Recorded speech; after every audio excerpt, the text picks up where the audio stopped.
Hey everybody, Pounding Rocks Truck Shop here.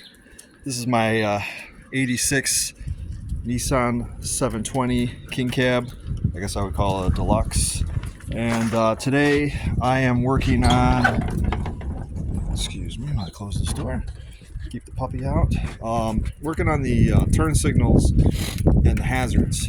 And a lot of people notice that over time that the turn signals get wonky.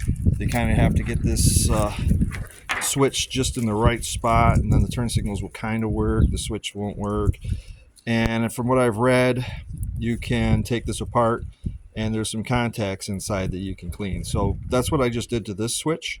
So basically you take a small pair of pliers, fold these tabs up, there's three of them on each side, three sides, very carefully remove this plastic bottom base, leave all the internals inside the switch just sitting here. Like I left the switch just kind of sitting like that.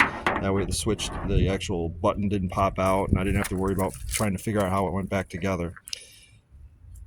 Right here where these wires are soldered in is just a series of like copper contacts inside. There's nothing fancy, no moving parts on the plastic piece. And I just took a Scotch-Brite pad and just cleaned them up. There was a lot of just mung in there from years of use. Now this is a junkyard one. I picked this up last year out of a 83, thinking that I would clean this one and install it in my truck, and then take the other one out of my truck and install it or clean it and then sell it. But there is a difference between 83 and 86. So if you look, the switches themselves, there's an extra group of wires here on the one that actually came out of my truck. So there are differences. It'll clean up exactly the same way. I just got to be careful to make sure that I don't like have springs flying all over the place. The thing that tipped me off the most was that the connector ends are different. There's a 3-wire, that's a 5-wire. And this one here is like a 7 or 8 wire. That is a 9-wire. It's a 9-wire.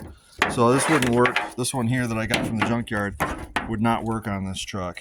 This one is the only one that'll work on this particular truck, and so I'm forced to take this one apart and clean it now as well, which shouldn't be a big deal now that I've experimented with this one. But yeah, you just take these 6 tabs, bend them over, remove the plastic piece, and then scrub with a Brillo pad or a Scotch-Brite pad.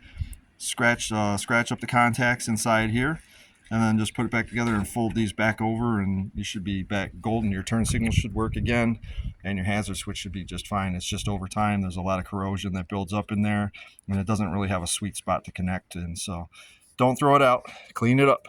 Thanks for watching. See ya.